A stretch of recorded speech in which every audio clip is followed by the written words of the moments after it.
According to the Oxford Dictionary, a crisis can be defined as a time of intense difficulty, trouble, or danger, or a time when a difficult or important decision must be made.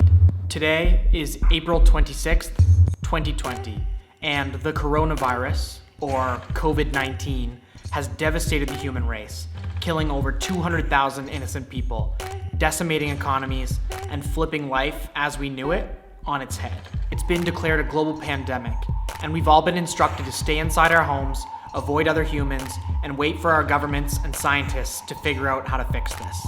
There is an incredible amount of uncertainty, and no one really knows how this is going to play out. My name is Dave Culligan, and I'm a 27-year-old filmmaker from Halifax, Nova Scotia, Canada, and about 3 months ago, I moved from Halifax to Toronto to open a second office.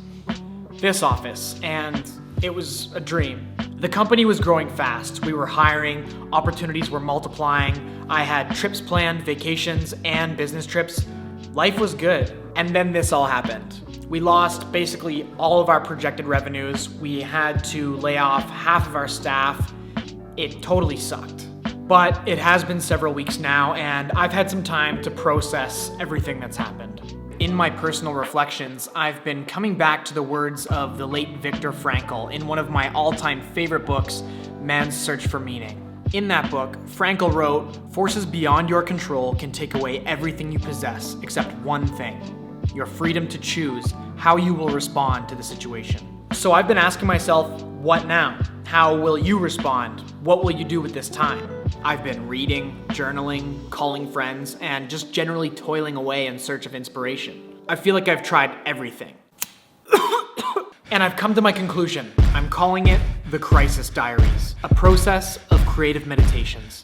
The mission: simple yet difficult. Make the absolute most of this time and document it as creatively as possible.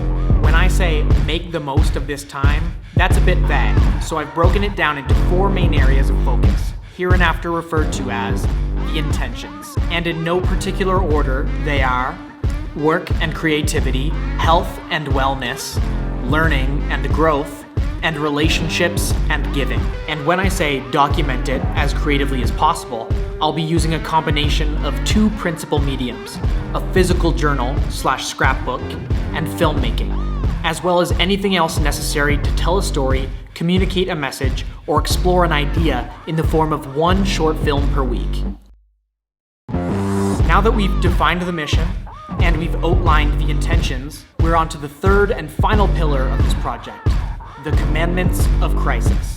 A meticulously designed set of rules and guidelines which are to be strictly adhered to in order to ensure mission success. Rule number 1, do your best. The only other options are to give up or to squander your life, and that's some bullshit. Rule number 2, find the good. Others have done it in more difficult circumstances, so you can do it now. Rule number 3, put your f***ing phone away until you've finished your morning routine, while you're working, and before you sleep. Rule number 4, call your friends because you love them and because they love you. Rule number 5, lose yourself in the work because it's fulfilling and because it's who you are. Rule number 6, give and consider the other because it's not all about you, because others have done so and do so for you. Rule number 7, breathe deeply every day while exercising or meditating, when you need clarity, really, anytime at all. It helps. Rule number 8, reflect. Assess. Did you do what you said you would? Have you really taken stock of what you learned? And how will you be better tomorrow than you were today?